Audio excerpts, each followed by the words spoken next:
जी। नमस्ते। जम्मू और कश्मीर अध्ययन केंद्र गुजरात प्रांत के द्वारा आयोजित भारतीय चीन श्रृंखला के 8वें श्रृंखला में आप सबका मैं हार्दिक स्वागत करता हूं। आप सब जानते हैं कि लास्ट 2 और 3 महीने से ये पूरी एक एक्सरसाइज, जिसको कहते हैं एकेडमिक एक्सरसाइज चल रही है, जिसमें हम जो एक बहुत बड़ी मुश्किल एक एक ऐसा अ विषय हमारे सामने आया है कि जो चीन के द्वारा तो पूर्वीय लद्दाख के जो हमारी सीमा है, उस पे अतिक्रमण करने की कोशिश हो रही है और हमारी जो सेना है, उसका एक अच्छी तरह से जवाब दे रही है।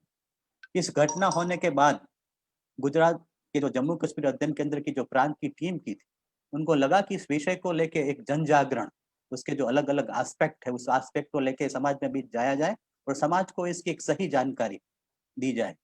इसी संदर्भ में ये पूरी सीरीज़ हमने प्लान किया कि सीरीज़ को हम प्रदर्शित करेंगे और गुजरात के अलग-अलग कोने तक इसको ले जाएँगे और जो एकेडमिक कम्युनिटीज़ है, जो स्टूडेंट्स हैं, जो जिसका एक पॉलिसी मेकिंग, पॉलिसी फॉर्मेशंस जिसमें कुछ विचारों में जिसका कुछ सहयोग रहता है, ऐसे सारे लोगों को इस विषय के बारे में एक एक एक जानकारी हम सबको देंगे। तो इसी से ये पूरा एकेडमिक डिस्कोर्स की शुरुआत हुई थी। पहला जो हमारा लेक्चर था वो आलोक जी बंसल जी ने दिया था, जिसमें हमने ईस्टर्न लद्दाख की जो एक एलओसी किस तरह से बनाई गई थी, उसका एक विशद विवरण हमारे सामने रखा था।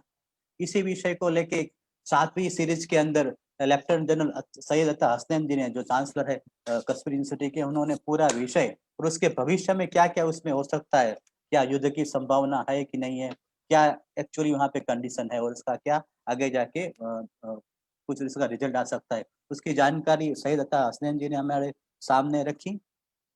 चीन के द्वारा लास्ट जो सालों लास्ट जो 50-60 सालों में जो 2 देशों, एक तो तिब्बत और तिब्बत को जो जहाँ पे उन्होंने कोलोनाइज़ किया, उसी विषय को लेके सीरीज़ श्रृंखला नंबर 3 के अंदर माननीय विजय क्रांति जी ने, जो तिब्बतोलॉजिस्ट है और इस विषय के गहरे जानकार हैं, उन्होंने पूरा विषय हमारे सामने रखा, किस तरह से ये अतिक्रमण हुआ और किस इसकी इम्पैक्ट भारत पे क्या होगी। इसी श्रृंखला के अंतर्गत 5वें जो 5वाँ एपिसोड रहा, वो हमारा झिनजियांग प्रांत है, जो एक इंडिपेंडेंट स्ट्रक्चर हुआ करता था, जिसको बाद में चाइना ने कोलोनाइज़ किया। आज जहाँ वो आज विश्व की सबसे जहाँ पे ह्यूमन राइट्स का सबसे ज़्यादा वायलेशन हो रहा है, उसी उसी विषय को लेके पूरा विवरण हमें हमारे सामने रखा। श्रृंखला के दूसरे भाग में देश के जो जाने-माने पॉलिसी मेकर्स में से एक माने जाते हैं, ऐसे हमारे आलोक जी बंसल जी ने जो इंटरनल क्राइसिस थी चाइना, उसको लेके एक पूरा विवरण हमारे सामने रखा कि किस तरह से ये जो इंटरनल क्राइसिस है, वो चाइना की पॉलिसी को चेंज करे और चाइना एक ज़्यादा एग्रेसिव पोस्चर्स अपना रहा है। जो छठा सब्जेक्ट था वो बेसिकली हमारे सामने जो चाइनीज़ प्रोपेगेंडा था, मीडिया प्रोपेगेंडा, उसके बारे में रखा गया। तो आज सीरीज़ के हम 8वें एपिसोड में हम जा रहे हैं। आज का विषय बहुत संवेदनशील है। 1962 में चाइना ने वॉर के द्वारा 61-62 में एक हमारा एरिया पे एक परमानेंट कब्जा कर दिया है। उसका कुछ इम्पोर्टेंस भी है, हमारे लिए भी इम्पोर्टेंस है, हमारी मातृभूमि का एक पार्ट है जिसको द्वारा उस पे कब्जा हुआ। इसी विषय को लेकर आज हमारे साथ जम्मू कश्मीर हमारे लिए खुशी की बात है कि आज जो स्पीकर है वो हमारे एक जो एक बृहद टीम है उनका ही भाग है। निधि जी हमारे उत्तर प्रदेश उत्तरांचल जो यूनिट है उनका कामकाज संभालती है और साथ में जो एक जियोपॉलिटिकल स्ट्रेटेजिक ग्रुप हमारा जो अखिल भारतीय लेवल पे बना हुआ है, उनका भी वो नेतृत्व करती है। अ, खुद वो एक एक्टिविस्ट है, जम्मू कश्मीर विषय को लेके जब से जेकेसी के साथ जुड़ना हुआ, उससे पहले भी वो इस विषय को लेकर सोशल एक्टिविज़्म करती रही हैं। पुस्तक भी 2 उन्होंने कंट्रीब्यूट किया है। अभी जो एक ऑक्यूपाइड टेरिटरीज़ ऑफ भारत करके जो आलोक जी ने बुक्स बनाई है, उनका वो को-राइटिंग का काम किया है। ऐसी एक बुक्स के ऊपर उनके कुछ आर्टिकल भी है। तो इस विषय को लेके वो अ, स वर्तमान पत्रों में लिखना, मीडिया से इंटरेक्शन करना और जन जागरण करना, इसी काम के साथ वो तकरीबन लास्ट कितने ही सालों से जुड़ी हुई है। तो हमारे लिए खुशी की बात है कि आज निधि जी हमारे साथ हैं। तो मैं निधि जी को कहूँगा कि आज का विषय वो हमारे सामने रखें। नमस्ते, धन्यवाद जम्मू कश्मीर स्टडी सेंटर गुजरात मुझे इनवाइट करने के लिए। और मैं एक प्रेजेंटेशन दूंगी और मुझे बहुत खुशी हो रही है कि जो हमारे गुरु हैं आलोक बंसल जी, वो भी हमारे साथ जुड़े हुए हैं। तो अगर मैं कुछ छोड़ दूंगी तो वो एंड में पक्का उसको भी कवर कर लेंगे। और बहुत ही जरूरी है इस समय हमको ये एरिया समझना, क्योंकि और तो सब आप लोग समझ चुके हैं। तो मैं आपको एक प्रेजेंटेशन देती हूँ, जस्ट 1 मिनट, जरा मैं स्क्रीन शेयर करती हूँ।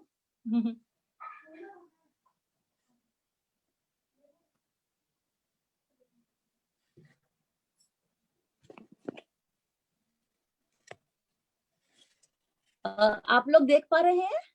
हेलो, हाँ दीदी आप जी लोग देख देख पा रहे हैं? हाँ जी मैडम जी। शुरू करती हूँ। तो आज का हमने टॉपिक रखा है China occupied territory of Ladakh, और इसका जो हमारे लिए इम्पोर्टेंस है, हमारा इम्पैक्ट क्या है, और ये टेरिटरीज क्या है। तो इसको मैं हमेशा कहती हूँ कि जो चाइना ने हमारी टेरिटरीज ऑक्यूपाई करी है लद्दाख में, वो बेसिकली एक पूरा की पूरी कहानी है कि कैसे भारत को आइसोलेट किया गया मेनलैंड एशिया से, कैसे उसका इंसर्कलमेंट हुआ है मिलिट्री और इकोनॉमिक, और कैसे इस ऑक्यूपेशन की वजह से भारत में स्पेशली लद्दाख और कश्मीर और northern area, north western area में एक इम्पोवरिशमेंट हो गई। तो ये नया मैप है यूटी ऑफ लद्दाख का। जब ये मैप बना, जब 1 नवंबर 2019 में ये जब मैप पब्लिश हुआ, बहुत लोगों ने कहा कि अरे लद्दाख की इतनी बड़ी कैसे आपने ये क्या कैसे मैप बनाया है, इतना सारा आपने एरिया लद्दाख डिस्ट्रिक्ट को क्यों दिया है।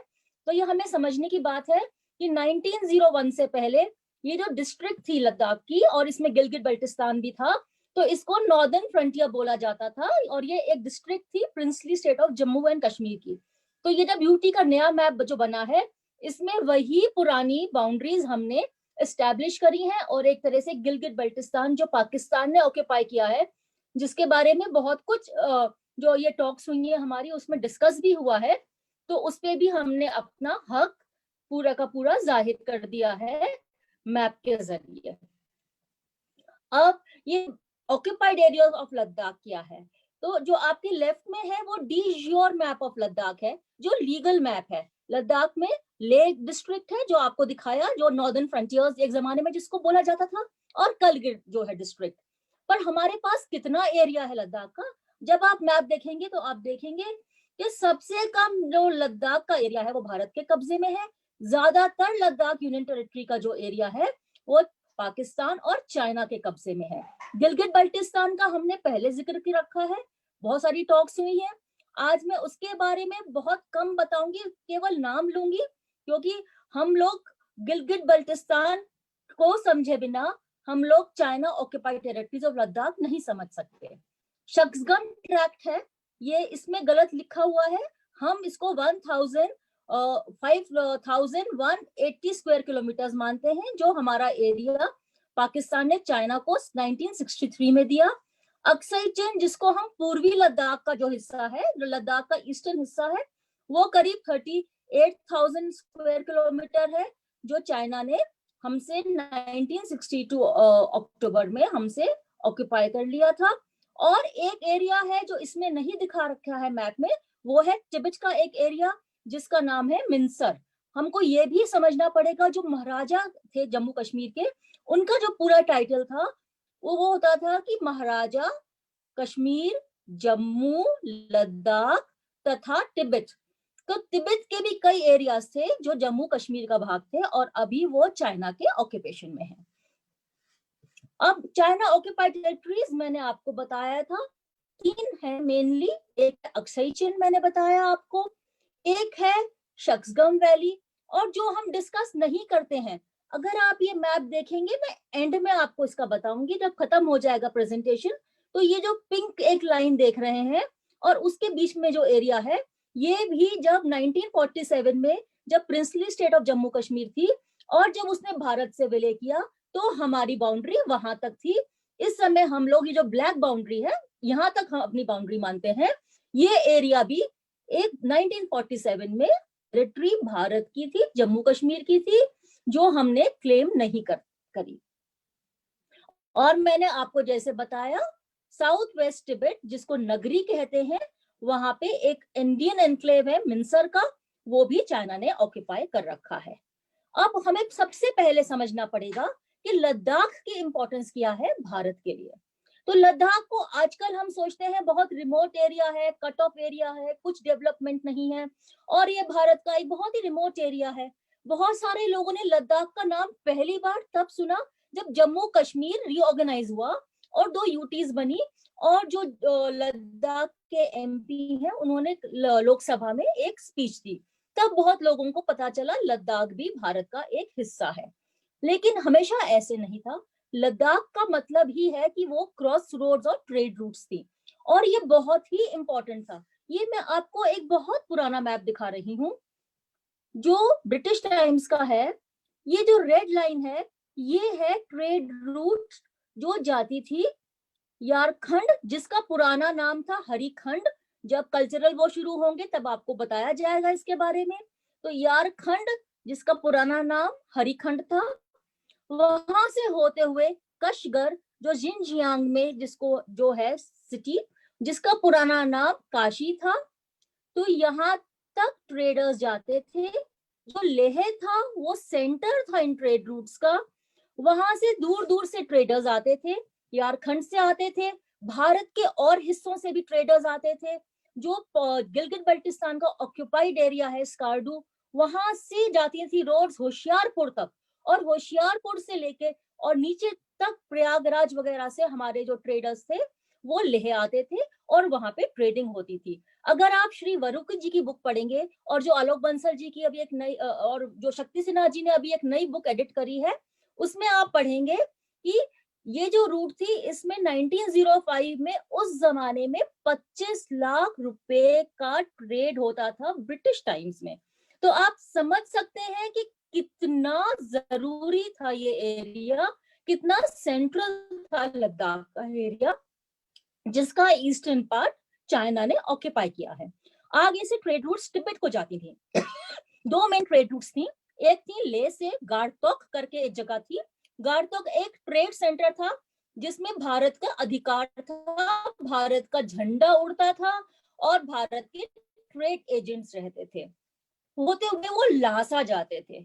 दूसरा ट्रेड रूट था डेमचौक से होते हुए मिंसर, ले से डेमचौक, डेमचौक से मिंसर, जिसका मैंने आपका जिक्र किया है। अब और भी बहुत सारी ट्रेड रूट्स थी, केवल यह ट्रेड रूट्स ही नहीं थी। एक ट्रेड रूट जो बहुत पुरानी ट्रेड रूट थी जिसको चाइना ने अब एक हाईवे 219 बनाया हुआ है, वो भी एक ट्रेड रूट थी। और जो लोकल ट्रेड रूट्स थी जो अंदर जाती थी, एक वो स्कार्डू से होते हुए होशियारपुर जाती थी। फिर ये जो स्कार्डू का एरिया था, बल्टिस्तान का एरिया, इसको लिटिल तिब्बत बोलते थे, वहां से सड़कें पालमपुर तक जाती थी। बहुत बड़े मेले लगते थे पालमपुर में। तो बहुत सारी ट्रेड रूट्स थी। 1949 में जब चाइना ने जिनजियांग, जिसके बारे में आपने पहले एक उसमें सुना था, जब उस पे उन्होंने कब्जा किया तो उन्होंने जो काराकोरम पास था उसके आगे का एरिया पूरा बंद कर दिया, और उसके बाद लद्दाख में बहुत इम्पोवरिशमेंट हो गया, क्योंकि लद्दाख के जो लोग थे, जो लेह के लोग थे, वो पूरा का पूरा इसी ट्रेड पे डिपेंडेंट थे। पोनीज होते थे और जो ट्रेडर्स थे वो आते थे, बहुत सारे सराय होती थी और जो चारा उगता था, तो वो फार्मर्स भी, बहुत सारी गरीबी और इम्पोवरिशमेंट हो गया और एक तरह से एनसर्कलमेंट हो गया। और जब 1965 में, जब 62 में जब चाइना ने ऑक्यूपाई किया अक्साई चीन को, उसके बाद तिब्बत से भी हमारा कनेक्शन कट गया, तो भारत बिल्कुल एनसर्कल हो गया। अब कुछ इंपॉर्टेंट पॉइंट्स हमें समझने होंगे आगे बढ़ने से पहले। चाइना और भारत का कभी कोई बॉर्डर शेयर नहीं होता था। जब उसने जिनजियांग पे कब्जा किया तो एक बॉर्डर भारत के साथ बना। जो तिब्बत के साथ बॉर्डर था उसको हमेशा हम लोग इंडो तिब्बत बॉर्डर कहते थे।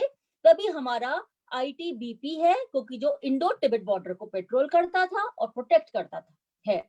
उसके बाद हमें समझना होगा 1962 तक इस बॉर्डर को इंडो तिब्बत बॉर्डर ही बोलते थे। उस जमाने की आप कोई भी न्यूज़पेपर रिपोर्ट देखेंगे तो उसमें तिब्बतन बॉर्डर होगा, भारत तिब्बतन बॉर्डर, जिसको अब हम चाइना बॉर्डर बोलते हैं।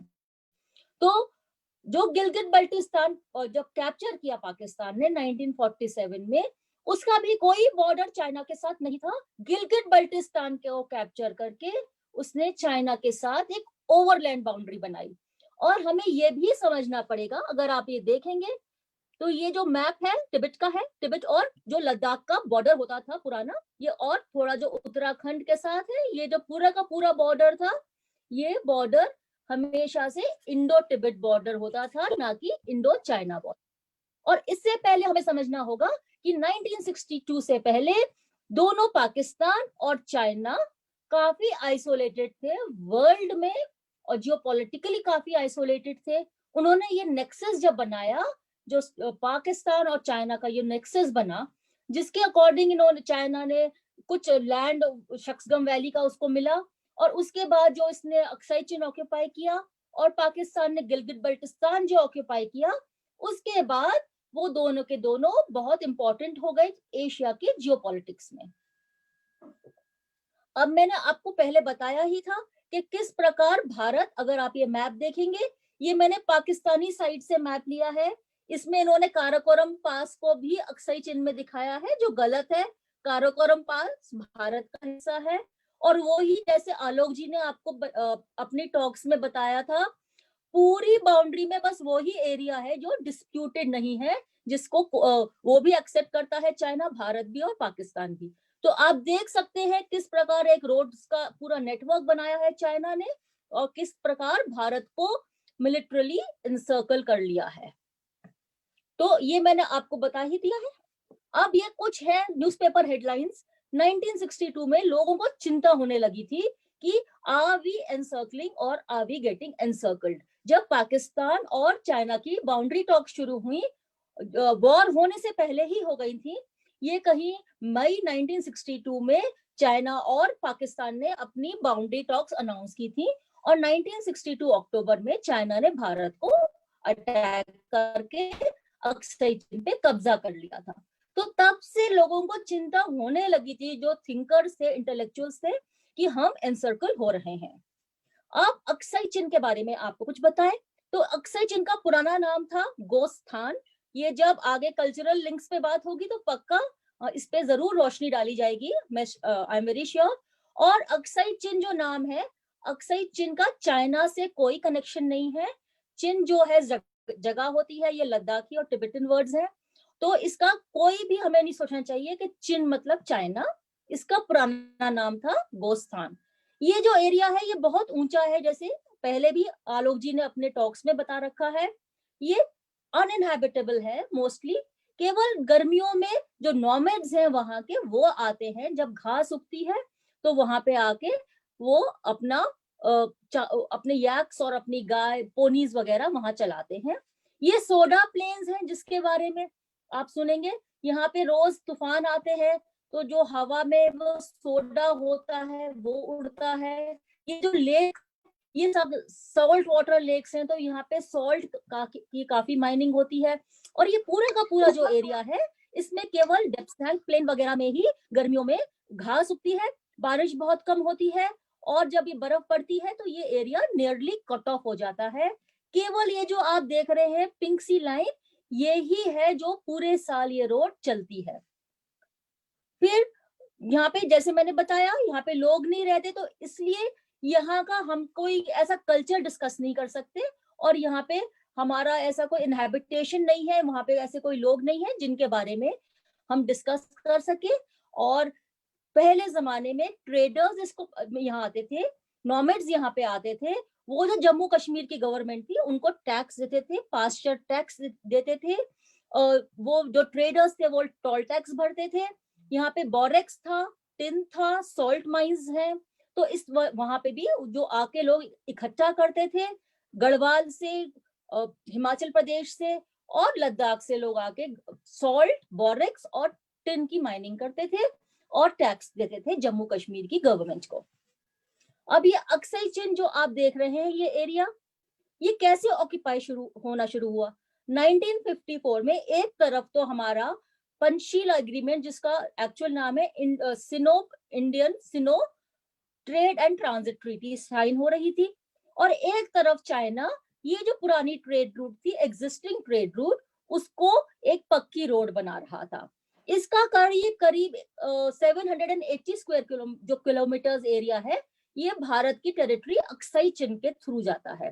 जिनजियांग जो इसने अपना ऑक्यूपाई कर रखा था, उसको जो तिब्बत इसने ऑक्यूपाई किया था, उन दोनों को जोड़ने के लिए यह उसने ऑल सीजन रोड जो थी उसको टार करना शुरू कर दिया था। ये खबर आई भारत में 1954 में जब शुरू किया, जो हमारे ट्रेड जो वहां पे एजेंट्स गाटोक में, रुदोक में और जगहों पे तिब्बत में, उन्होंने ये बताया कि एक रोड बन रही है, लेकिन किसी ने इसको सीरियसली नहीं लिया। जब यह हाईवे ओपन हुई पब्लिक को सितंबर 1958 में, तो भारत को ऑफिशियली इसके अगेंस्ट बोलना पड़ा। बहुत ही एक वीक हमने प्रोटेस्ट लॉन्च किया। उसके बाद हमारी चाइना के साथ बाउंड्री टॉक शुरू हुई। 61 तक वो बाउंड्री टॉक्स चलती रही। हमने अपने मैप्स दिखाए, हमने अपने एंशिएंट क्लेम्स दिए, हमने अपने ट्रेड जो हमारे पास टोल टैक्स थे और ये जितने बहुत सारे हमारे पास क्लेम्स थे, कम से कम 685 क्लेम हमने चाइना को दिए, लेकिन चाइना ने उनको बिल्कुल नहीं माना। चाइना ने फिर एक ऐसा मैप रिलीज कर दिया सितंबर में कि पूरा का पूरा लद्दाख उसने क्लेम किया। ये आलोक जी ने अपने लेक्चर में दिखाया था आपको कि चाइना का क्लेम कहां तक था। और उसके बाद इंडिया ने क्या करा कि जहां तक हमारी बाउंड्री थी वहां तक हमने पेट्रोलिंग शुरू करी, लेकिन उस समय हमारे पास रोड्स नहीं थी, तो जो पेट्रोल्स थे उनको बहुत मुश्किल पड़ती थी अपने उस एरिया में जाने के लिए, जहाँ हमारा एरिया जो हमारा पेट्रोल जहां तक जाते थे। और उसके बाद जब ये हो रहा था फॉरवर्ड पॉलिसी, तो चाइना ने इसको बोला कि हम उसके एरिया में जा रहे हैं, और साथ साथ चाइना और पाकिस्तान ने अपने बाउंड्री टॉक अनाउंस कर दी मई 1962 में।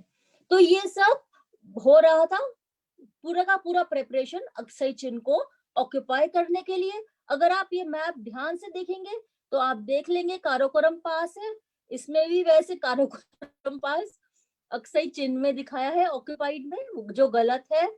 यहाँ पे सियाचिन ग्लेशियर है और उसके बाद में पूरा का पूरा शक्सगम वैली और गिलगित बल्टिस्तान है।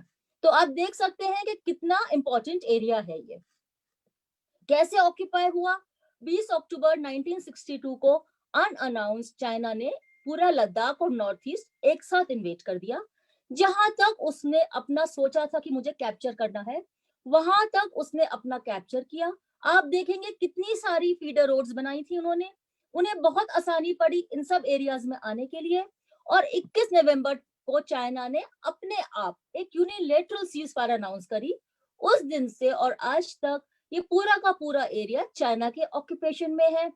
जब जो इनकर्जन्स 1962 से पहले भी होते थे और अब भी हो रहे हैं।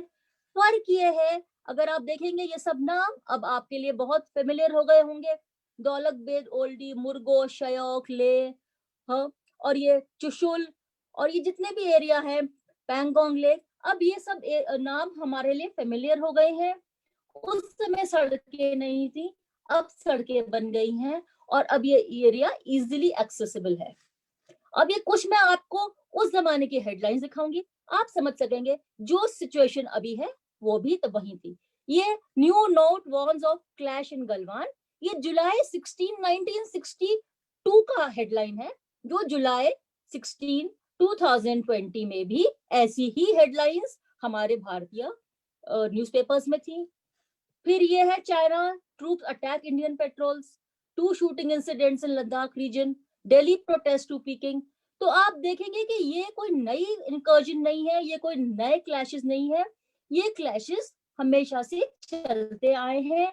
ये आलोक जी ने अपने लेक्चर में जो जनरल साहब थे अपने लेक्चर्स में, इन्होंने ये बहुत अच्छी तरह समझाया है कि क्यों वहां पे ये सब के सब होते रहते हैं।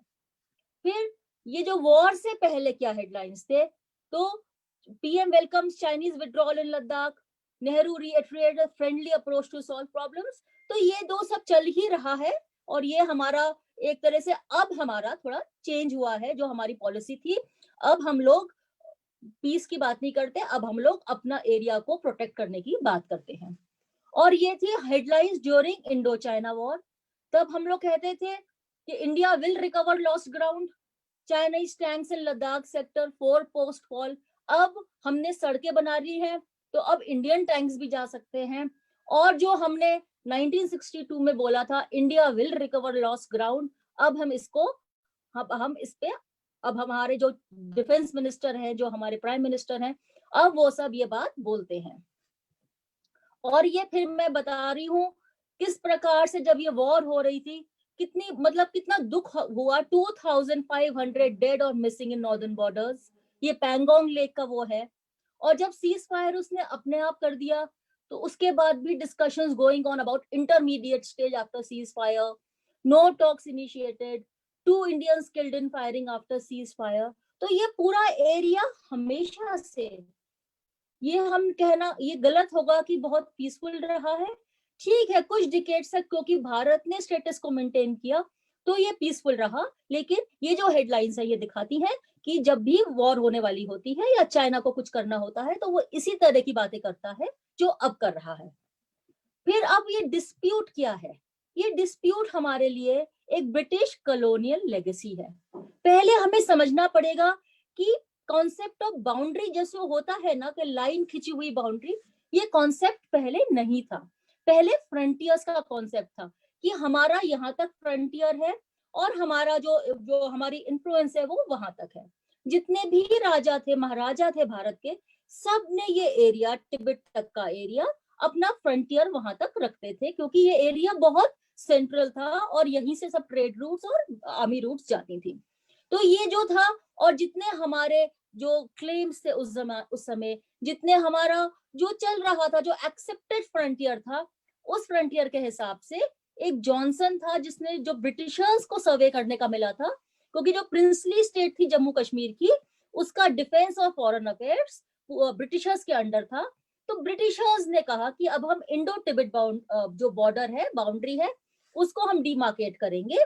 और तो इन्होंने सबसे पहले जॉनसन को भेजा सर्वे ऑफ इंडिया से 1865 में। तो जो उस समय के एग्जिस्टिंग एक्सेप्टेड क्लेम्स थे उसके हिसाब से उसने वो वहां गया है, पर्सनली उसने पूरा घूमा है और उसने अपने पूरे के पूरे नोट्स बना रखे हैं, डायरीज है। तो 1865 में एक उसने लाइन बनाई, जॉनसन लाइन, जो एक एरिया है काराकोरम पास के बाद ऊपर भी जाके शहीदुल्लाह करके वहां तक, जो महाराजा जम्मू कश्मीर का था वहां पे तक ट्रूप्स रखता था। और ये जो जितना भी ये मैप है, अप्रोक्सीमेटली जो उस समय एक्सेप्टेड एरिया था उस पे उसने अपना एक क्लेम बनाया। उस समय जो जिनजियांग एरिया था वहां पे रिवोल्ट हो रखा था, वहां पे चाइना का कोई पावर नहीं था, तो चाइना को ये लाइन नहीं दिखाई गई। लेकिन जो ब्रिटिश राजा, जो अपने महाराजा थे जम्मू कश्मीर के, उन्होंने ये लाइन एक्सेप्ट कर ली थी अपने दरबार में। और ये लाइन कभी जमीन पे नहीं खींची, वहां पे कोई आर्मीज नहीं रखी गई शहीदुल्लाह छोड़ के, लेकिन ये लाइन सिर्फ मैप पे ड्रॉ हुई। तो हमको ये समझना पड़ेगा ये लाइन मैप पे ड्रॉ हुई थी। और लेकिन और जो उस समय एरियाज जो माने जाते थे जम्मू कश्मीर के फ्रंटियर में, वो सब एरियाज उसमें मेंशन थे। और अक्साई चिन को तब ये पूरा का पूरा जम्मू कश्मीर में रखा गया। उसके बाद जॉनसन अर्डक लाइन बनी, उसको थोड़ा मॉडिफाई किया गया जॉनसन लाइन को, वहां तक लाइन बनाई गई जो इजीली डिफेंडेबल हो, और जो भारत है वो जॉनसन अर्डक लाइन को फॉलो करता है। उसके बाद 1899 में क्या हुआ कि रशिया बहुत स्ट्रांग हो गया और ब्रिटिशर्स को डर था कि रशिया कहीं हुंजा के थ्रू आके और वो ब्रिटिशर को अटैक ना करे। और जो चाइना अब कर रहा है, अरेबियन सी तक एक रूट निकाली जो चाइना ने सेपेक में, उनको तब डर था ब्रिटिशर्स को अपने टाइम पे कि कहीं रशिया जम्मू कश्मीर में अटैक ना कर ले, इनरोड्स बना के कहीं ट्रेड अपने साथ ना कर ले। तो जो एक मैकार्टनी मैकडोनल्ड लाइन प्रपोज हुई और उसमें अक्साई चिन जो था उसको चाइनीज टेरिटरी दिखाया। यह सोच थी कि ये एक बफर स्टेट बन जाएगा और हमें रशियन इन्वेजन से बचाएगा। प्रेजेंट हुई कश्मीर में, लेकिन जो चाइनीज एम्परर था उसने ना हाँ करा ना करा। फिर ब्रिटिशर्स ने भी ये लाइन छोड़ दी क्योंकि उनको लगा कि हो सकता है चाइना और रशिया साथ साथ हो, या उनको रशिया का जो थ्रेट थी वो कम लगी, तो उन्होंने ये लाइन बंद कर दी। उसके बाद 1908 के बाद ब्रिटिशर्स केम बैक टू, या तो जॉनसन लाइन यूज करते थे या जॉनसन अर्डक लाइन यूज करते थे। तो आप ये समझिए कि जो तीनों लाइनें हैं ये ब्रिटिशर्स ने मैप्स पे बनाई, जमीन पे कभी नहीं बनाई। कभी कोई एक्सेप्टेंस या रिजेक्शन चाइना की तरफ से नहीं आया। और जो चाइना है अब वो क्लेम कर रहा है मैकार्टनी मैकडोनल्ड लाइन, ये हमारी लाइन 1959 तक क्लेम करता था। उसके बाद तो वो अब पूरा का पूरा एरिया क्लेम कर रहा है और पूरा लद्दाख क्लेम कर रहा है। और भारत जो है वो जॉनसन अर्डग लाइन क्लेम करता है। तो जो ये पूरी प्रॉब्लम है ये इन लाइंस की वजह से है, और जो सोल्यूशन जो आएगा कभी भी वो इन लाइंस के थ्रू ही आएगा। आगे मैं ये आपको दिखा रही हूँ, ये चाइनीज मैप्स हैं जो इंडियन क्लेम्स प्रूव कर रहे हैं अक्साई चिन को। ये जो मैप है ये एक मैप है जो 1893 में एक चाइनीज ऑफिशियल ने ब्रिटिशर्स को दिया था कशगर में। इसमें अक्साई चिन आप देखेंगे तो भारत का हिस्सा है। जब तब ये कश्मीर था ये एरिया, तो ये कश्मीर का हिस्सा है। आप डॉटेड लाइन देखेंगे अक्साई चिन उस जमाने में चाइनीज लोगों ने दिया था। अब तो चाइना नहीं मानता, ये सब इंपीरियल मैप्स मानता है।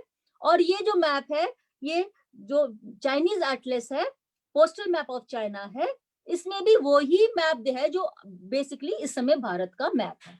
तो ये चाइनीज मैप है जो प्रूव करते हैं। अब इम्पैक्ट क्या है ऑक्यूपेशन ऑफ अक्साई चिन का? तो ये जो पूरा का पूरा ऑक्यूपेशन है गिलगित बल्तिस्तान का और अक्साई चिन का और शक्सगम वैली का, इससे भारत का पूरा एनसर्कलमेंट होता है, पूरा भारत हमारा आइसोलेशन होता है। और क्योंकि पाकिस्तान और चाइना का एक नेक्सस बना है तो ये इस नेक्सस को सीमेंट करता है। कोई भी अगर हम एक एरिया निकाल देंगे तो उनका जो वो एरिया जो उनका इम्पैक्ट है वो वीक होगा। अगर आप ये देखेंगे तो ये जो आजकल जो डिस्कशन हमारे जो हो रही थी, तो ये जो गलवान वैली में हो रहा है, उसके बाद सियाचिन ग्लेशियर पे भारत का कब्जा है। सियाचिन ग्लेशियर कितना इंपॉर्टेंट है आप समझ सकते हैं इस मैप से, क्योंकि सियाचिन ग्लेशियर वो पॉइंट है जहां पे 3 न्यूक्लियर पावर्ड जो नेशंस हैं वो मिल रही हैं, कॉमन बॉर्डर शेयर कर रही हैं। चाहे वो ऑक्यूपाइड होने की वजह से कॉमन बॉर्डर है या जैसे भी प्रेजेंट सिचुएशन में इस पॉइंट पे 3 जो हमारी न्यूक्लियर पावर्ड नेशंस है एशिया की वो बॉर्डर शेयर कर रही हैं। और किस प्रकार सियाचिन ग्लेशियर जब तक हमारे पास है तब तक गिलगित बल्टिस्तान और अक्साई चिन साथ साथ नहीं मर्ज हो सकते। और हमारा ये जो गलवान वैली का जो एरिया है इसकी इंपॉर्टेंस अब आप समझ सकते हैं। और फिर मैंने two front war is always an option जब हमने ये ऑक्यूपाई किया है। अगर आप देखेंगे अक्साई चिन लोग कहते हैं वहां पे कुछ उगता नहीं, वहां पे कोई लोग रहते नहीं, क्यों ऑक्यूपाई किया है? तो ये 2 मैप्स आप देखेंगे तो आप समझ जाएंगे ऑक्यूपेशन ऑफ अक्साई चिन जो है वो जो गिलगित बल्टिस्तान की ऑक्यूपेशन है पाकिस्तान की उसको स्ट्रेंथन करती है वाया रोड नेटवर्क। और ये जो ऑक्यूपेशन है गिलगित बल्टिस्तान की इसका यही हार्ट है पूरा का पूरा सेपेक का जो काराकोरम हाईवे है। अगर आप देखेंगे चाइना के लिए लेफ्ट वाला मैप देखेंगे जो सेपेक है उसको चाइना ने तो जियोग्राफिकल लोकेशन है गिलगित बल्टिस्तान की अपने लिए स्ट्रेटेजिकली उसने कैसे इसको यूज किया है। ग्वादर तक उसने अपने लिए एक रास्ता खोल लिया है। उसके जो ऑक्यूपाइड लैंडलॉक्ड एरियाज हैं तिब्बत और जिनजियांग उनको उसने समुद्र की एक्सेस दी है। और ये जो उसका जो वीक पॉइंट है जो इस समय प्रेजेंट जो सिचुएशन है वो राइट मैप में है, इस समय उसका मलाका स्ट्रेट्स में उसका वीक पॉइंट है। भारत और चाइना और भारत बहुत स्ट्रांग है इंडियन ओशन में कंपेयर टू चाइना। इस समय जो क्वाड बन रहा है वो स्ट्रांग हो रहा है। इस समय 45 डेज लगते हैं जो रॉ मटेरियल्स आते हैं चाइना को, और आगे जाके गल्फ ऑफ हॉर्मुज है, फिर आगे जाके अफ्रीका से जो जिबूती करके जो पोर्ट है उस सब के लिए अगर उसको उस पे अपना कब्जा करना है अपनी डोमिनेंस करनी है तो ग्वादर पोर्ट पे उसका कब्जा बहुत जरूरी है। तो आप देख सकते हैं अक्साई चिन कहाँ है और उसका जो बेसिकली जो वो क्या स्ट्रेंथन करता है, ये 2 मैप्स देख के आप समझ सकते हैं। जब और कभी जब भी सेपेक कंप्लीट होता है अगर तो 10 दिन में रॉ मटेरियल्स सबकी सप्लाई जो है वो चाइना के सेंट्रल एरिया में पहुंच सकती है और उसके कोस्ट लाइन तक पहुंच सकती है जो अभी 45 डेज लगते हैं और जहां पे हमेशा उसके वीक पॉइंट्स रहते हैं। तो ये अगर कोई डबल फ्रंट वॉर जिसकी हम बात करते हैं जिसके बारे में सभी ने आपको चताया है जितने भी टॉक्स हुए हैं, तो ये 2 फ्रंट वॉर जो है अगर आप ये देखेंगे मैप तो आप समझ सकेंगे अक्साई चिन कितना सेंट्रल है उस टू फ्रंट वॉर के लिए। और जो तिब्बत ऑक्यूपाई किया है चाइना ने, और जो जिनजियांग ऑक्यूपाई किया है, और जो गिलगिट बाल्टिस्तान ऑक्यूपाइड है, ये सब का सब कैसे एक टू फ्रंट वॉर के लिए एक स्टेज कैसे सेट हो चुका है, और कहां कहां तक ये टू फ्रंट वॉर जा सकती है, ये मैप से हमें ये क्लैरिफाई हो जाएगा। इस समय स्टेटस ऑफ अक्साई चिन क्या है? चाइना ने अक्साई चिन को अपना जिनजियांग ऑटोनॉमस प्रोविंस में किया है, जबकि जो अक्साई चिन है लद्दाख का हिस्सा था, और जो बाउंड्री थी उसके वो लद्दाख और तिब्बत की बाउंड्री थी, ताकि उसका ये कनेक्शन तिब्बत से कट सके और लोग भूल जाए ये कनेक्शन, तो इसलिए उन्होंने अक्साई चिन को जिनजियांग प्रोविंस में ऐड किया है। होतन करके प्रीफेक्चर है, जो बहुत बड़ा मिलिट्री बेस है जिनजियांग में चाइना का, तो वहां पे उसने उसको उसका पार्ट बनाया है, एक तरह से जो उसका कैरेक्टर है, जो उसकी आइडेंटिटी है, उसको इरेज करने के लिए। एक मिलिट्री बेस है अक्साई चिन में, ज्यादातर जैसे बताया था कि ये अनइनहेबिटेड है, केवल नॉमेड्स आते हैं, और जो मिलिट्री बेस है उसमें कुछ लोग रहते हैं। जो हाईवे 219 है उसको बहुत अच्छी बना दी गई है, बहुत सारी फीडर रोड्स बना दी गई हैं। जो नेपाल फ्रेंडशिप रोड है, नेपाल तिब्बत फ्रेंडशिप रोड है चाइना वाली, वो भी आके 219 से एक पॉइंट पे मिलती है। और अगर हम देखें कि जो साउथ सदर्न पार्ट है अक्साई चिन का, केवल वो तिब्बत में रखा है। जो विलेज ऑफ डेमचौक है वो पार्टीशन है, आधी तिब्बत में है, आधी भारत में है, और बहुत स्पेसली पॉपुलेटेड है।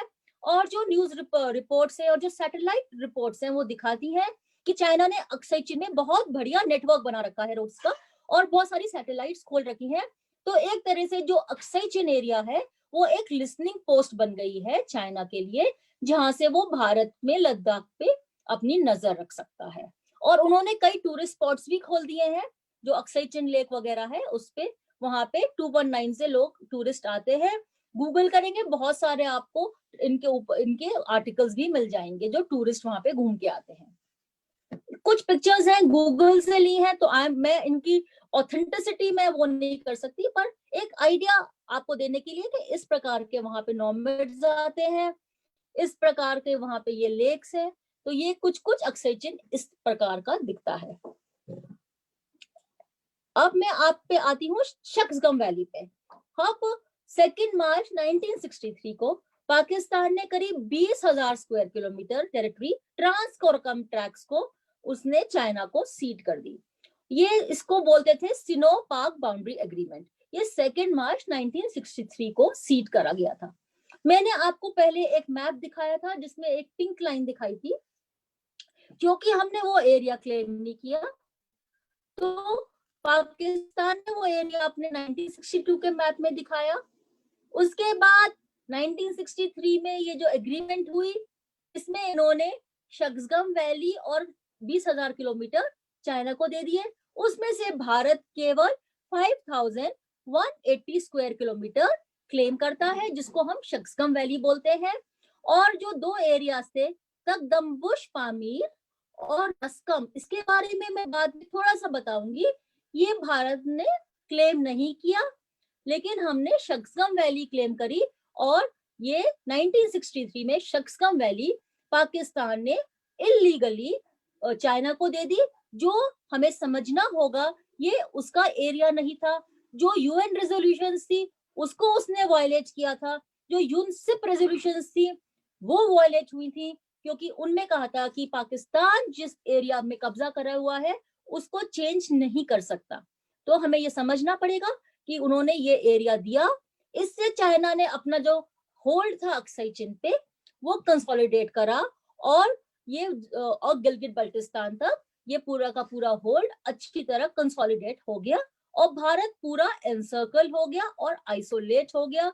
सेंट्रल एशिया, यूरेशिया और आगे जो हमारा हार्टलैंड था उससे हम टोटली आइसोलेट हो गए। अब मैं शक्सगम वैली पे आती हूँ। शक्सगम वैली एक ब्रिटिश थे कैप्टन यंग हस्बैंड, उन्होंने यह ढूंढा था, उन्होंने इसको शक्सगम नाम दिया था। चाइना के लोग इसको ऑपरैंग बोलते थे।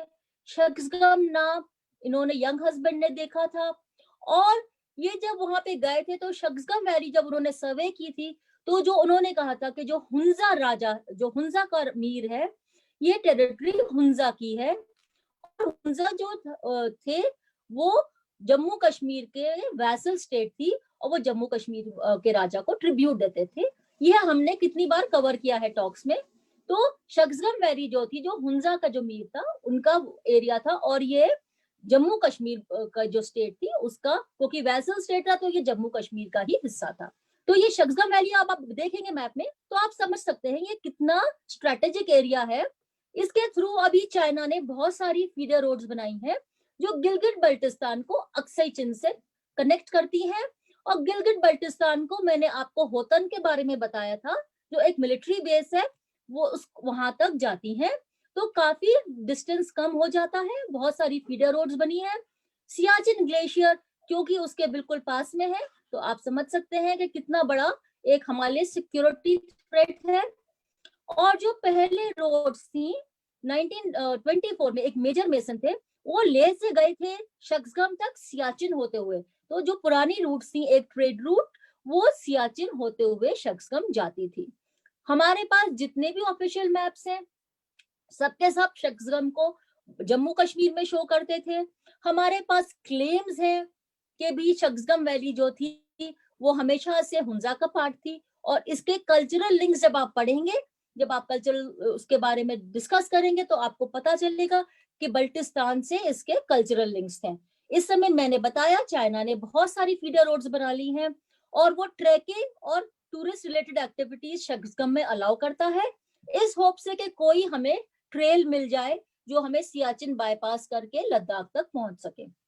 ये है 1924 का मैप शक्सगम का, जो मेजर मेसन ने ये फोटोज खींची थी, सर्वे किया था, और ये सियाचिन होते हुए गए थे, लद्दाख से सियाचिन होते हुए शक्सगम गए थे। तो इस तरह से कुछ शक्सगम वैली दिखती है। ऊंचे ऊंचे पहाड़ हैं, रिवर है, ग्लेशियर्स है। फिर मैं आती हूँ मिंसर पे। तो जैसे मैंने आपको बताया, जो महाराजा थे जम्मू कश्मीर के, वो महाराजा ऑफ तिब्बत भी थे। तिब्बत में भारत के बहुत सारे एंशिएंट राइट्स थे। कई लोग मानते हैं कि वो ब्रिटिशर्स के टाइम से राइट्स थे, लेकिन अगर आप पुरानी बुक्स पढ़ेंगे, आप गढ़वाल की पुरानी बुक्स पढ़ेंगे और पुराने जो हमारे पहले सर्वेयर थे नैनचंद रावत, तो उन्होंने वो पूरा एरिया सर्वे किया था तिब्बत का। तब वहां पे जो हमारे गढ़वाल के जो राजा थे, शाही राजा वगैरह, और कुमाऊं के, वो उनके भी कई एरियाज में तिब्बत में उन्होंने उनकी इन्फ्लुएंस होती थी, उनके एरियाज कैप्चर करे हुए थे। हमारे बहुत सारे राइट्स थे। जो मिंसर गांव है ये कैलाश मानसरोवर से 32 किलोमीटर दूर है। ये हमेशा से भारतीय जो लद्दाखी टेरिटरी थी वो थी। 1684 की एक ट्रीटी है, ट्रीटी ऑफ टिंग मॉस गैंग।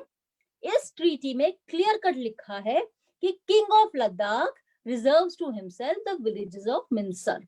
और यह ट्रीटी तब साइन हुई थी जब तिब्बत और लद्दाख, लासा और लद्दाख के बीच में एक वॉर हुई थी। उसमें लद्दाख का राजा हार गया था।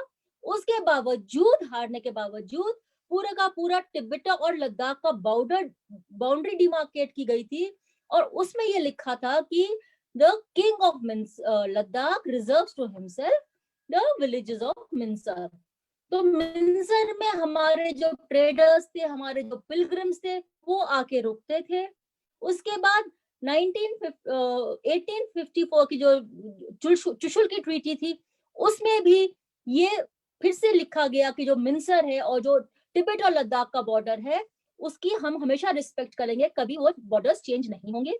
ये बहुत इंपॉर्टेंट ट्रेडिंग पोस्ट थी। इसके जो रेवेन्यूज थे उससे कैलाश मानसरोवर यात्रा मेंटेन होती थी।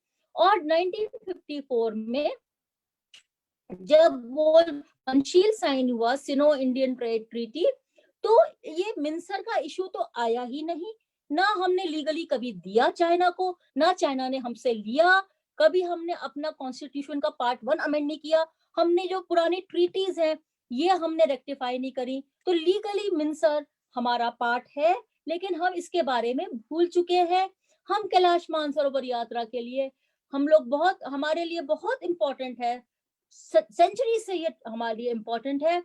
और मिंसर का हम जो क्वेश्चन है उस पर हमको रिसर्च करनी चाहिए। आप नेशनल आर्काइव्स में जाएंगे, आपको पुराने मैप्स मिलेंगे, लोगों ने अपने हाथों से बनाए हैं, किस प्रकार कहाँ कहाँ से लोग मिंसर जाते थे, किस प्रकार 5 किलोमीटर दूर मिंसर से एक तीरथपुरी करके जगह है, जहाँ पे जो हमारे जो पिलग्रिम्स थे वहां पे नहाते थे, फिर कैलाश मानसरोवर की यात्रा करते थे।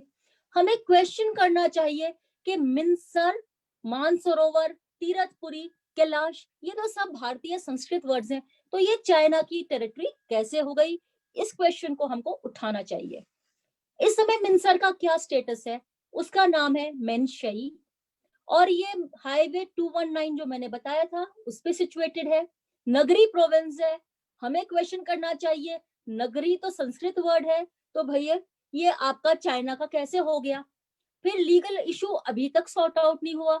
जब भी पार्लियामेंट में उठाया गया तो इस पे कोई जवाब नहीं दिया गया। 29 सितंबर 2019 को चाइना ने अपना नेशनल डे मिंसर में मनाया, क्योंकि जब से हम लोगों ने जम्मू कश्मीर स्टडी सेंटर में इसके ऊपर क्वेश्चंस उठाने शुरू करे हैं, तब से चाइना ने, ये पहली बार हुआ है कि 2019 में मिंसर में चाइना ने अपना नेशनल डे सेलिब्रेट किया। उसके बाद ये पुरानी पिक्चर है, ये बहुत पुरानी एक बुक है, और इसमें ट्रेड रिलेशंस और जो इंडियन क्लेम्स हैं तिब्बत पे उसके बारे में है। तो ये 1954 से पहले गारतोक मैंने बताया था, एक ट्रेडिंग पोस्ट था जो भारत के, जहाँ पे क्लेम्स थे वहां पे भारत के ट्रेडिंग एजेंट रहते थे, लोग रहते थे, ट्रेडर्स रहते थे, और वहां पे भारतीय झंडा फहराया जाता था। अब दिन ये आ गए हैं, हमने वो टेरिटरी अपनी भूल गए हैं, अपने क्लेम्स भूल गए हैं, तो वहां पे अब चाइनीज फ्लैग होइस्ट होते हैं। तो इस समय सिचुएशन क्या है चाइना ऑक्युपाइड तिब्बत की? जैसे मैंने बताया, मिंसर है, तिब्बत का पार्ट हो गया है। जो कैलाश मानसरोवर यात्रा है वो देमचौक से नहीं जाती है, मिंसर से नहीं जाती है, अभी वो जाती है सिक्किम से या लिपुलेख पास से, और वो जो वहां पे भूटानीज एनक्लेव है दार्जिलिंग का, वहां जाते हैं लोग। मिंसर अब लोग नहीं जाते हैं। अक्सय चिन का मैंने बताया जैसे 2 हिस्सों में डिवाइड हो गया है। ज्यादातर बड़ा पार्ट जो है वो होतन प्रोविंस, जिनजियांग का पार्ट बना दिया गया है। थोड़ा सा पार्ट तिब्बत का है, बहुत कम इनहैबिटेशन है, और जो शक्सकम है और जो कोराकम ट्रैक्ट्स है वहां पे भी बहुत कम लोग रहते हैं, नियरली अनइनहैबिटेड है, और वो भी जिनजियांग की प्रोविंस का हिस्सा है। तो मैंने आपको, जैसे आलोक जी ने भी बोला, मैं भी हमेशा यही कहती हूँ, जम्मू कश्मीर स्टडी सेंटर में हम यही कहते हैं कि जब भी हम कोई टेरिटरी, वो तब हम लूज करते हैं, ये नहीं कि जब उस पे कोई कब्जा कर लेता है, उसको कोई अधिकृत कर लेता है, पर जब हम उनको भूल जाते हैं। तो आगे देखिए, मैंने आपको 2 एरियाज बताए थे, तकदमबुश पामीर, जो हमारे पास 1935 तक क्लेम्स हैं।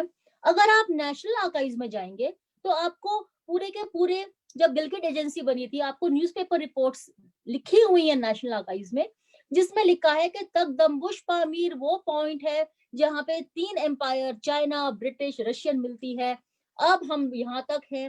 1947 में जब गिलगिट एजेंसी वापस जा रही थी महाराजा को, उसमें नोटिंग में क्लियर कट लिखा हुआ है कि हमारे 17 किलोमीटर बाउंड्री तकदमबुश पामीर पर रशिया के साथ हमारी है। हमने वो कभी क्लेम नहीं करी। 1935 तक हमारे पास पूरे रिकॉर्ड्स हैं। वहां जो वखी करके एरिया है, जो इनहेबिटेड है तकदमबुश में, वहां का ट्रिब्यूट महाराजा को मिलता था जम्मू कश्मीर के, और 1935 तक रिकॉर्ड्स हमारे पास हैं। उसके बाद रस्कम वैली एरिया है, वो भी ट्रांस काराकोरम एरिया है। 1905 तक मीर ऑफ हुंजा के क्लेम्स हैं। ब्रिटिशर्स ने पूरे के पूरे क्लेम्स इकट्ठे कर रखे हैं, नेशनल आर्काइव्स में है। फिर जब उनको लगा कि कहीं रशिया इसको यूज ना कर सके, चाइना के थ्रू ना आ सके हुंजा में, और जो राजा था हुंजा का, जो क्लेम्स है रस्कम में, माइनिंग करते थे हुंजा के लोग, कश्मीर के लोग, और वहां पे ट्रेडर्स जो जाते थे उनसे ट्रिब्यूट एक्सट्रैक्ट करते थे, और थोड़ा सा ट्रिब्यूट वो जो राजा, जो एम्परर था चाइनीज, उसको देता था मीर ऑफ हुंजा, और जो चाइनीज राजा थे वो मीर ऑफ हुंजा को भी गिफ्ट देते थे। 1905 में ब्रिटिशर्स के कहने पे हुंजा ने अपने सब कनेक्शंस तोड़ दिए चाइना के साथ, और रस्कम वैली पे जो क्लेम्स थे, एंशिएंट क्लेम्स, वो भी उसने गिव अप कर दिए। लेकिन ये हमारे क्लेम्स थे जिनके बारे में हम भूल चुके हैं। तो ये था मेरा प्रेजेंटेशन। आगे कुछ अगर आपके क्वेश्चंस हो तो आप ले सकते हैं। Thank you. हो गया है मेरा। Thank you madam. हाँ जी। मैडम जो प्रथम प्रश्न है वो क्या कि जो एंशिएंट इंडिया का जो क्लेम था, ये जो जितनी भी आपने टेरिटरीज कही, क्या कभी वो भारत फिर से क्लेम कर पाएगा भविष्य में? ये मैंने आपको बताया, टेरिटरीज तभी हम लोग मतलब जाती हैं हमारे हाथ से जब हम उनके बारे में भूल जाते हैं। अब अगर क्लेम करना है वो तो पॉलिटिकल विल है, लेकिन अगर हम एक पब्लिक ओपिनियन बिल्ड करेंगे, और मैं रिक्वेस्ट करूंगी अगर आलोक जी इस पे 2 शब्द बोल सके तो, अगर आलोक जी आए और बोले, जी अगर हैं वो अभी तो। आलोक जी। जैसा इन्होंने कहा कि a country does not lose its territory because somebody else has occupied it. It only loses it when it goes out of your mind. तो जब आपके मानस पटल से वो बाहर चली जाती है, जब भी आप वो भूभाग को खोते हैं, अन्यथा आप उसे खोते नहीं हैं। अगर आज भी किसी और का कब्जा है तो वो हमारे पास आएगी, जब तक हमारा संकल्प ऐसा है कि हम उसको वापस लेंगे। और इसके लिए आवश्यक है कि इस देश के जो जनमानस है वो इसको हमेशा ध्यान रखे कि ये हमारा भूभाग है, हमें इसको वापस लेना है। तो अगर हम इसको सोचेंगे तो जरूर आएगी और अवश्य आएगी। देखिएगा एक दिन आएगा जब ये हमारा भूभाग जो है हमें वापस मिलेगा।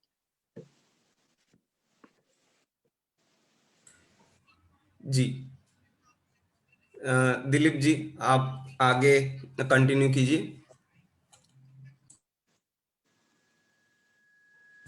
अनम्यूट कीजिए। एक प्रश्न बार बार आता है कि जो बार बार जवाहरलाल नेहरू जी ने कहा था कि ये जो पूरा एरिया है अक्साई चीन वो अनहिबिटेबल है, जहाँ पे पॉपुलेशन नहीं है। तो अभी भी वही कंडीशन है कि कुछ लोग अभी रहते, कुछ चाइना ने वहाँ पे कुछ कॉलोनीज खड़ी की है और कुछ लोगों को वहाँ पे रहना शुरू हुआ है। तो अभी क्या ये प्रोसेस चल रही है कि नहीं चल रही है, इनहेबिटेंस की प्रोसेस वहाँ पे? जो नॉमेड्स हैं वो तो अभी भी जाते हैं, क्योंकि वो जो क्योंकि ये जो रूट्स ऐसी हैं जो इसमें कोई रोक नहीं सकता। तो तिब्बत से और लद्दाख से सुन रहे हैं हम कि नोमैड्स अभी भी जाते हैं, क्योंकि वो अपनी यैक्स वहां चढ़ाते हैं। ये बहुत गलत कहना है कि वहां पे घास का एक टुकड़ा नहीं उगता। जैसे मैंने कहा कि वहां के जो डेप्सैंग प्लेन्स वगैरह हैं और जो वो एरिया है पूरा का पूरा, वहां पे गर्मियों में घास उगती है। इसका पुराना नाम गोस्थान था। और यहाँ पे यैक्स चढ़ाने अभी भी लोग जाते हैं, जो नॉमेड्स हैं वहां पे वो जाते हैं, यैक्स चलाते हैं। लेकिन जो परमानेंट इनहैबिटेशन है वो केवल चाइना ने अपना एक मिलिट्री स्टेशन बनाया है, वहां पेट्रोल पंप्स हैं और वहां पे वो अपने लोग रखते हैं और जो लोग वहां पे एक्लेमेटाइज हो जाते हैं। तो जो भी अगर आप देखेंगे, अगर आप गूगल भी करेंगे तो आपको पिक्चर्स भी मिल जाएंगी उसकी। तो वहां पे कुछ हजार जो चाइनीज लोग हैं, वो अक्साई चीन के कोई मूल लोग नहीं है, क्योंकि अक्साई चीन के मूल लोग है ही नहीं कोई, केवल नॉमेड्स हैं वो अभी भी जाते हैं। और जो सॉल्ट वगैरह की माइनिंग वगैरह होती है वो भी होती है। और रिपोर्ट्स पढ़ी है हमने कि जो टिन माइनिंग होती है वो भी उन्होंने शुरू कर रखी है, टिन की एक्सट्रैक्शन भी होती है। परमानेंटली वहां पे कोई रह नहीं सकता, एक्सेप्ट वो जो चाइना ने अपना बनाया हुआ है, वहां पे उन्होंने इस प्रकार से बनाया होगा कि वहां पे रह सकते होंगे लोग। जी, टूरिस्ट आते हैं सीजन, बस यही है। हाँ जी बोलिए। एक क्वेश्चन था कि जो जो रोड बना था कासगढ़ से लेके लहासा तक 219, उसका एक थोड़ा जियोस्ट्रेटेजिकल इम्पोर्टेंस था, तो उसका क्या आज भी वो इम्पोर्टेंस है? क्योंकि वो 90 आप बता रहे थे कि 57 से वो रोड बन रहा था, तो उसको उसकी क्या इम्पोर्टेंस है कि वो लहासा को और कासगढ़ से जोड़ना चाइना के लिए? वो बहुत इंपॉर्टेंट था, क्योंकि कशगर भी बहुत बैकवर्ड एरिया था, तिब्बत भी बैकवर्ड एरिया था, और जो साउथ तिब्बत था वहां पे काफी रिवोल्ट्स भी हो रहे थे।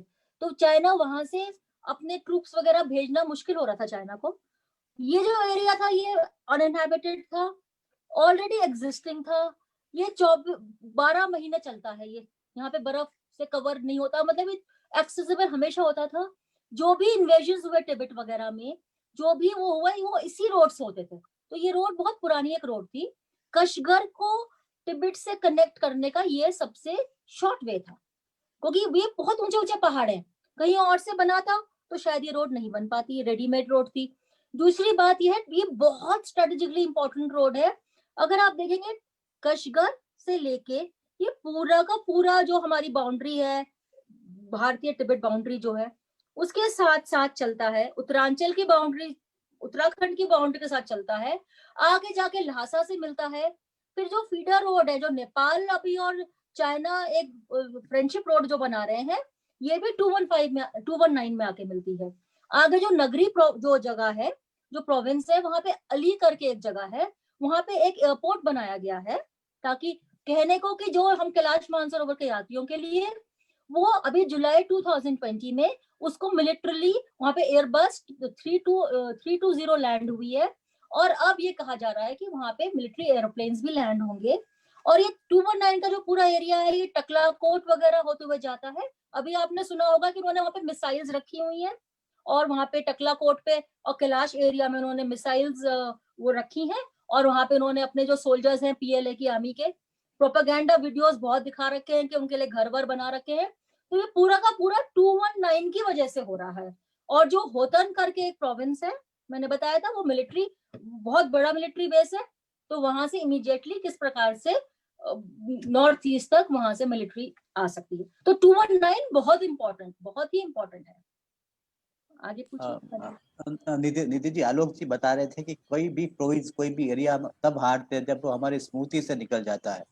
तो आपको क्या लगता है कि ये जो विषय, ये पूरा अक्साई चीन है या पूरा जो एरिया है वो हमारी स्मृति में रहे, तो हमें उसमें क्या करना चाहिए?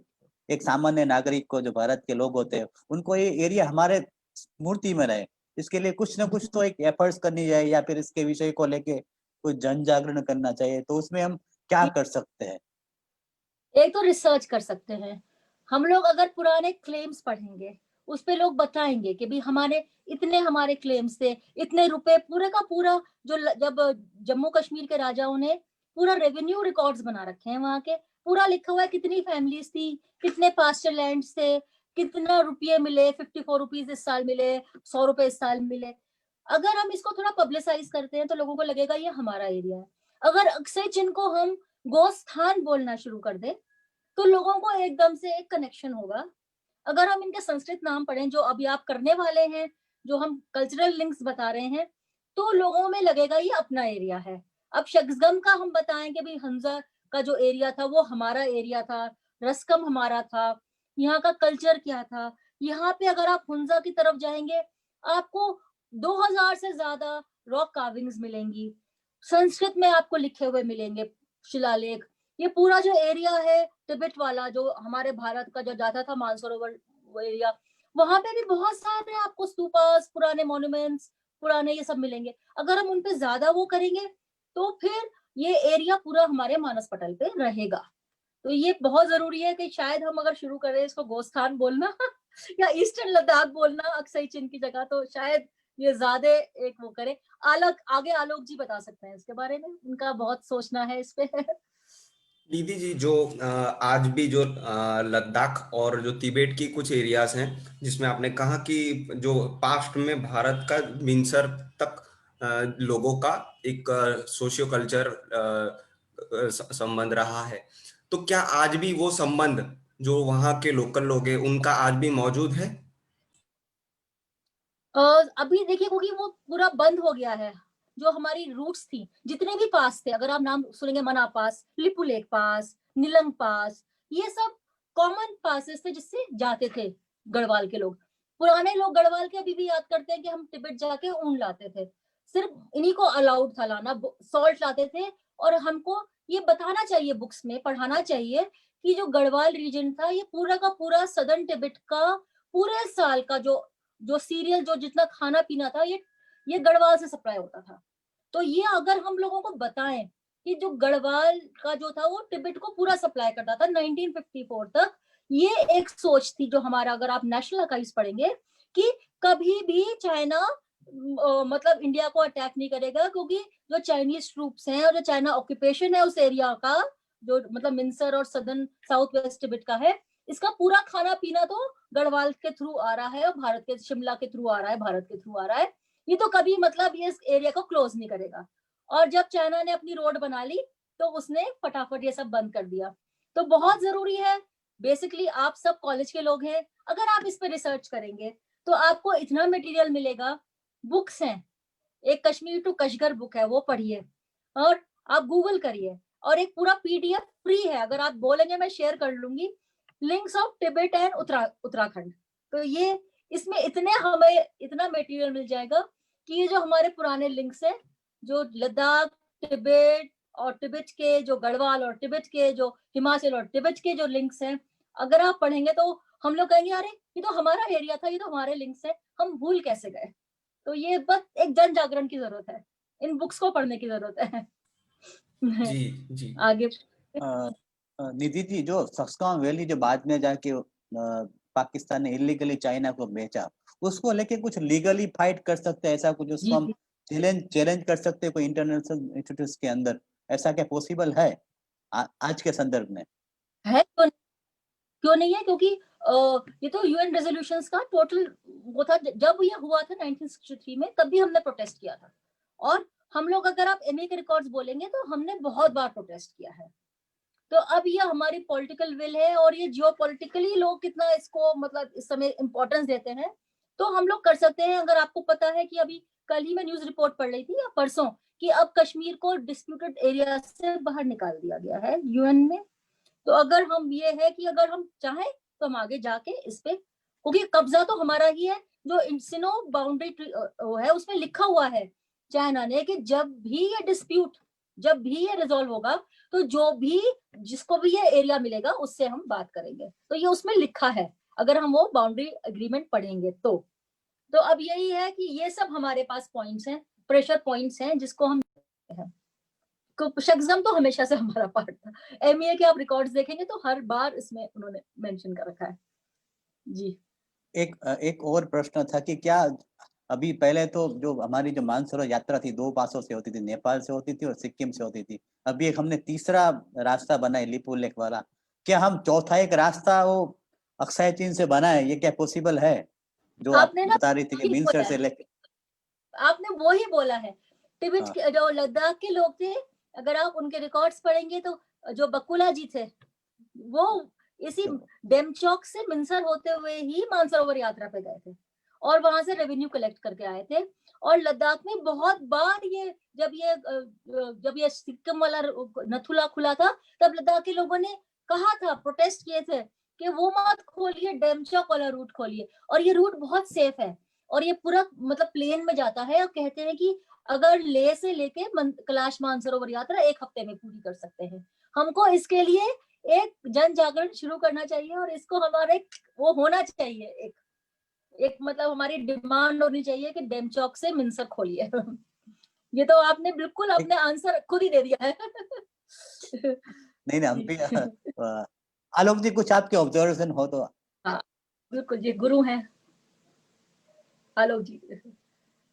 नहीं, जो कहा वो सब उचित है। जैसा कि मैंने कहा कि जो 1954 में जो एग्रीमेंट हुआ था, तो ये जो मानसरोवर के जाने के लिए जो रास्ते जो अलाउ किए थे, उसमें डेमचौक का रास्ता नहीं एग्रीड हुआ था। और अब हम उसकी मांग करते रहे हैं चीन से समय समय पर, वो अभी तक नहीं माने। पर मुझे ऐसा लगता है कि आगे चलकर ये हो जाएगा। पर ये मेरा मानना है कि अगर नहीं भी होता है तो हमें डेमचौक तक की यात्रा करनी शुरू कर देनी चाहिए, उसको कैलाश द्वार मानकर, या उसको कुछ भी आप जैसे चाहें, या वहां तक की जो हमारे जो तीर्थ यात्रियों की यात्रा है वो शुरू हो जानी चाहिए। भले ही अगर वहां से वो कैलाश मानसरोवर ना भी जा सके, तो एक कैलाश द्वार के रूप से उसकी, या वहां पे कोई एक बड़ा सा द्वार बनाया जाए या कुछ बनाया जाए जिससे कि लोग वहां आए। ये आवश्यक चीज है मेरे ख्याल से, और इसकी तरफ मेरे ख्याल से कदम आगे बढ़ाना चाहिए जब भी मौका मिलेगा उस हिसाब से। आलोक जी, ये जो डेमचौक है वहां पे आप जानते होंगे कि सिंधु नदी भी वहां से ही भारत में एंटर होती है। तो जो एक सिंधु दर्शन हमारा कार्यक्रम चलता है, तो वो साइमल्टेनियसली 2 जगह पर चले, एक वहां पे भी चले, एक डेमचौक में भी चले, ऐसा कुछ कर सकते हैं, सुझाव दे सकते हैं? देखिए, सिंधु दर्शन में क्या है, काफी लोग आते हैं, काफी अधिकतर लोग वयोवृद्ध होते हैं, और उनको उस डेमचौक तक ले जाना अपने आप में एक बहुत समस्या है। ना तो डेमचौक पे आपके पास उस तरीके की अकोमोडेशन है कि आप उनको ले जाके वहां रख सकें। इसको आगे धीरे धीरे किया जा सकता है, कुछ छोटे छोटे ग्रुप्स के लिए हम कर सकते हैं, लेकिन अभी सबको ले जाना उतनी दूर तो संभव नहीं। अगर आप देखें, वो लेह में जो बिल्डिंग है जो सिंधु दर्शन के लिए, वो काफी बड़ी है, काफी लोग आते थे उसके लिए। तो वो संभव, उनको सबको डेमचौक ले जाना शायद मेरे ख्याल से इस वक्त संभव ना हो। आने वाले समय में हो जाएगा। उसके लिए हमें पहले इंफ्रास्ट्रक्चर डेवलपमेंट करना पड़ेगा। पहले तो रोड की इंप्रूवमेंट होनी चाहिए और दूसरी वहां पर रहने की जगह होनी चाहिए। दोनों ही चीजों की आवश्यकता है। जैसे ही वो हो जाएगा मेरे ख्याल से आगे और भी चीजें बेहतर होती जाएगी। तो आज का इस हमारे जो श्रृंखला 8 का हम यहाँ पूर्णाहुति की ओर करते हैं। मैं सबसे बड़ा आभारी हूँ जम्मू कश्मीर अध्ययन केंद्र की जो हमारी अखिल भारतीय टीम है, आलोक जी, रंजीत जी और आशुतोष जी सदा हमारे साथ रहे, हमें बार-बार मार्गदर्शन दिया, वक्ताओं को लेके, सब्जेक्ट को लेके। तो एक हम दोनों का आभारी है, हर एक कार्यक्रम में हमारे साथ उपस्थित रहे और मार्गदर्शन किया। हमारी जो प्रांतीय टीम है उसमें भी हमारे देवांग भाई हमारे साथ रहते थे, मनोज भाई भी हमारे साथ रह रहे हैं। तो एक बहुत बड़ा उन सबका मैं आभारी हूँ। ये जो पूरी श्रृंखला को सफल बनाने में जो सबसे बड़ा योगदान रहा, जिसमें कहते हैं कि गुजरात की कुछ यूनिवर्सिटीज और कॉलेज ने हमारे साथ मिलकर इस कार्यक्रम में सहभाग किया और इसको गुजरात के हर एक डिस्ट्रिक्ट तक पहुंचाया। तो उन सारे यूनिवर्सिटीज के और जो कुलपतिज है और जो कॉलेज के प्रिंसिपल है, उन सबका मैं आभारी हूँ। हमारे साथ जो आज सब हर बार उपस्थित रहते थे, हमारे सूरत की जो कॉलेज है उनके प्रिंसिपल जी किशोर सिंह जी का मैं आभारी हूँ। उनके जो प्रतिनिधि है चिराग भाई सतत हमारे साथ रहते थे, उनका भी मैं आभारी हूँ। नॉर्थ गुजरात में जो हमारा एक बहुत इम्पोर्टेंट सेंटर है पाटन, तो पाटन से भी बहुत बड़ा हमें इनपुट मिल रहा है। तो पाटन से गोहिल साहब का मैं भी आभारी हूँ, उनके प्रिंसिपल श्री ललित भाई का भी आभारी हूँ। सेंट्रल गुजरात में ये जो पूरा कार्यक्रम विद्यानगर से लाइव हो रहा है, तो विद्यानगर से जो नलिनी आर्ट्स कॉलेज के जो प्रिंसिपल है उनका भी मैं बहुत आभारी हूँ। जो उनके जो प्रतिनिधि है भानु भाई सतत हमारे साथ कनेक्शन में रहते थे और इसको ज्यादा से ज्यादा लोगों तक पहुंचाए उसका प्रयत्न करते रहे। मैं भानु भाई का भी आभार व्यक्त करता हूँ। गुरु गोविंद सिंह यूनिवर्सिटी की ओर से श्री अजय भाई सोनी प्रतिनिधि है, सतत हमारे साथ रहे, उनका भी आभारी हूँ। कच्छ से जीडी गौड़ सर अधिवक्ता परिषद के प्रतिनिधि है और हमारे साथ हमेशा जुड़ते रहे, उनका भी मैं आभारी हूँ। सौराष्ट्र में भी हमारे 3 सेंटर रहे, जिसमें जूनागढ़ से भक्त कवि नरसिंह मेहता यूनिवर्सिटी हमारे साथ जुड़ी, तो उनके जो प्रतिनिधि है विशाल भाई और ललित भाई, उनका भी आभारी हूँ। भावनगर से दोषी कॉलेज के जो हमारी मैडम है चार्मी मैडम, वो हमारे सतत हमारे साथ रही है, उनका भी मैं बहुत बड़ा आभार व्यक्त करता हूँ कि हर एक कार्यक्रम में आई है। जाम खंबालिया से जासमीन जी शारदा जो इतिहास की प्रोफेसर है, वो इस हमारे सेंटर्स का कोऑर्डिनेटिंग करती है, उनका भी मैं बहुत बड़ा आभारी हूँ। कच्छ की ओर से भी हमारे साथ विष्णु शास्त्री जी जो नखत्राना कॉलेज के प्रिंसिपल है, वो सतत हमारे साथ रहे, उनका भी मैं आभार व्यक्त करता हूँ। दूसरे जो सारी कॉलेजेस है जिन्होंने इस पूरे कार्यक्रम को सफल बनाने में बहुत बड़ा योगदान दिया, भवंस कॉलेज की ओर से सहज जी और हमारे जो महेंद्र भाई है, अर्जुन जी वंजारा है लुणावाड़ा कॉलेज से, मालवन कॉलेज से, उन सब का मैं आभार व्यक्त करता हूँ। इस कार्यक्रम का जो हमने इस पूरे जो सीरीज था उसको 2 भाग में डिवाइड किया था। जो पहले 8 लेक्चर थे वो जियोपॉलिटिकल्स के ऊपर रहने वाले थे और आगे के जो 3 लेक्चर्स रहेंगे और इसके बाद एक समापन लेक्चर रहेगा वो सांस्कृतिक और समाज के ऊपर रहेगा, जो जिसमें हम चाइना और भारतीय सांस्कृतिक जो प्रणाली है उसका एक अध्ययन करेंगे। तो उस पूरे पार्ट को आज हम पहले पार्ट को आज हम यहाँ पे समाप्त कर रहे हैं। इसके बाद 2 वीक का हम वैकेशन, क्योंकि दिवाली है, कॉलेज और यूनिवर्सिटी सारी बंद पड़ी हुई है, तो 2 वीक का हमारा वैकेशन रहेगा। फिर से हम 28 तारीख को इस श्रृंखला को शुरू करेंगे। तो पहली जो हमारा पार्ट है उसकी पूर्णाहुति में फिर से आप सबका मैं आभारी हूँ कि इस श्रृंखला को आगे बढ़ाने में जो आपने सहयोग दिया, और इसी तरह से इस कार्यक्रम का मैं यहाँ समापन करता हूँ। फिर से 28 तारीख को मिलेंगे। सबको दिवाली की शुभकामनाएं और जो गुजराती न्यू ईयर्स है, नव वर्ष है, उसकी भी सबको शुभकामनाएं। नमस्ते, आभार।